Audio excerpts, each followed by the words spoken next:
saisir un panel de juristes, de avocats pour préparer un case pour eux. Donc après analyse, qui déjà une pétition électorale under Representation of People's Act, il y a déjà une motion pour faire une judicial review par M. Badem.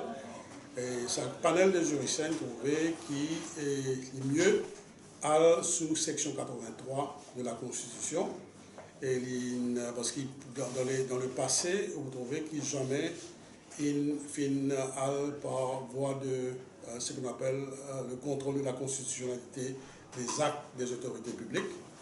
Donc, dans sa plainte-là, il invoque une série de manquements, parce que quand vous regardez section 41 de la Constitution, qui faisait l'ILI ensemble avec la section 1 de la Constitution, nous trouvons que elections have to be conducted in a free and fair manner, et aussi d'une façon credible, et aussi d'une façon transparente.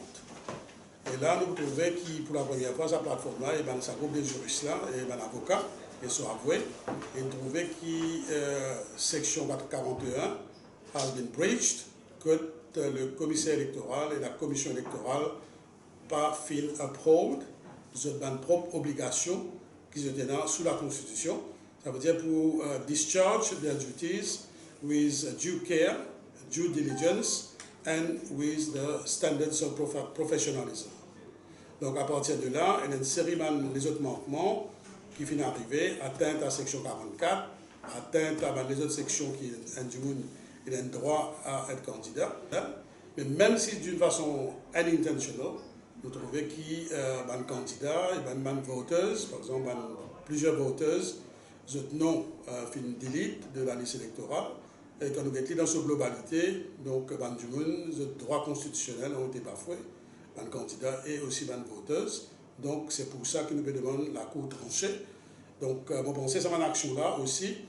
Et c'est une action sous la pétition qui va les autres partis politiques qui nous présenter, et aussi sous le judicial review qui est le parti politique qui nous présenté, les complémentaires. À cause de ça, qui nous parle de choisir, quand c'est un camarade qui est candidat et électeur qui nos droits ont été lésés, quand ils contactent nous pensons qu'il ne fallait pas nous faire une duplication. Quand déjà il y a une pétition, déjà on a un RPA, déjà il y a aussi un judicial review, nous ne pouvons pas faire une duplication. Donc nous pensons que c'est une grande première, puis elle passe par voie constitutionnelle pour contester les élections.